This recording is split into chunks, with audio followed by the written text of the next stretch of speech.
Now we start our inside bus pre-trip. For service doors, my service doors swing freely on their hinges.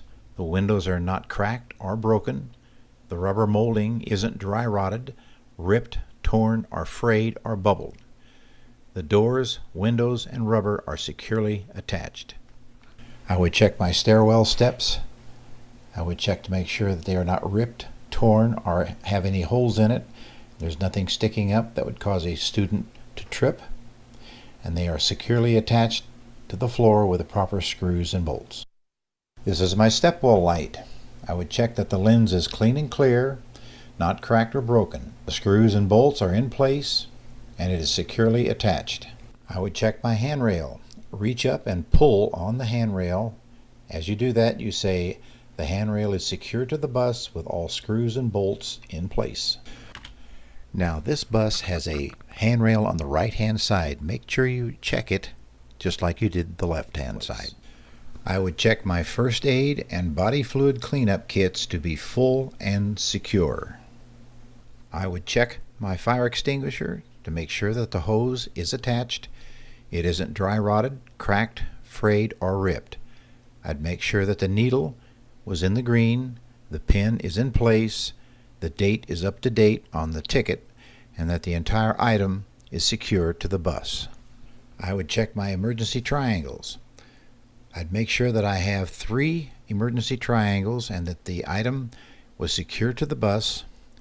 Remember to ask the tester if they would like to see you put one together. They normally say no. Next, we'll sit in the driver's seat. We'll put on our seat belt. We would say that the seat belt is not ripped, torn, or frayed, and it buckles securely. We'll explain that you are making sure that all of your mirrors are adjusted properly for driving, and tell the tester you are checking the overhead mirror to be clean and clear, not cracked or broken, and that the rubber molding isn't dry rotted, cracked, ripped, or torn, and that the mirror and molding is secure to the bus. I would make sure that the driver's window slides open and slides closed. Next, we'll insert the key into the bus ignition. We'll turn the key to the on position.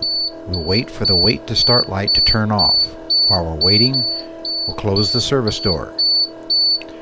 When the light goes off, we'll start the bus. We'll immediately tell the tester that you are watching the oil pressure gauge to make sure that it is operational and it's setting in the proper position of idle around the 25 psi. Be sure to check that the ABS light turns on and turns off promptly. Next, we'll be checking our knobs and switches, master switch and activation light switch, stop arm / door open, outside lights and inside light indicators, clips, school bus lights, headlights, both wipers and turn wipers / water on, fans, steering wheel, and horn. Explain all the heater switches. Show movement while turning them on and off. Activate and deactivate all your switches on the panel to show their operation.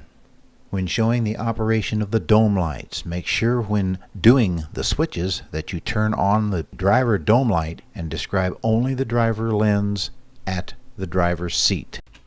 When checking the passenger dome lights, make sure they turn on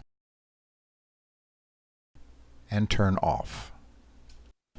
Turn on and verbally explain what you are doing by turning on the master switch and activate the 8-way warning lights.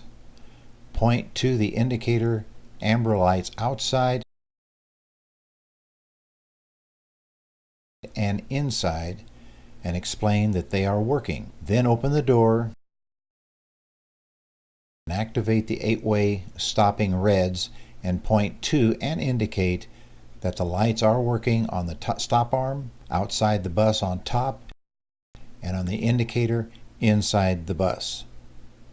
You then shut the door.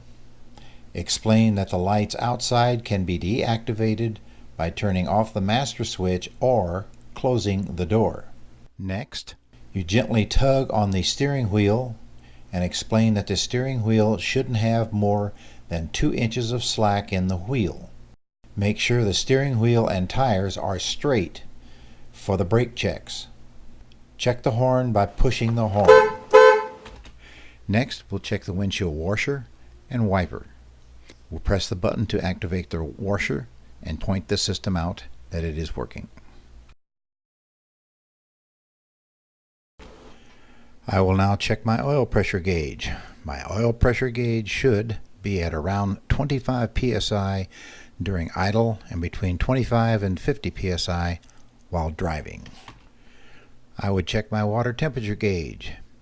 My water temperature should be between 180 and 210 degrees during operation and not to exceed 210.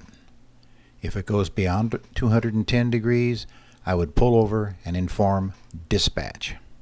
On the new buses manufactured after 2012, there is a new window with digital reading covering the odometer and the alternator. The maximum voltage of the alternator should be no more than 14 volts and no less than 12 volts. My RPMs, and this is my speedometer. This is my fuel gauge, and it should be between 1/2 and full. Then we'll activate the hazards and point them out. After that, we activate the left turn signal, then the right turn signal, and lastly the bright lights indicator, which is across the top of the instrument panel. And this is my ignition. This is my gear shift lever. Actually run through the gears. Explain each gear is working and that it shifts freely, and that the reverse buzzer is working.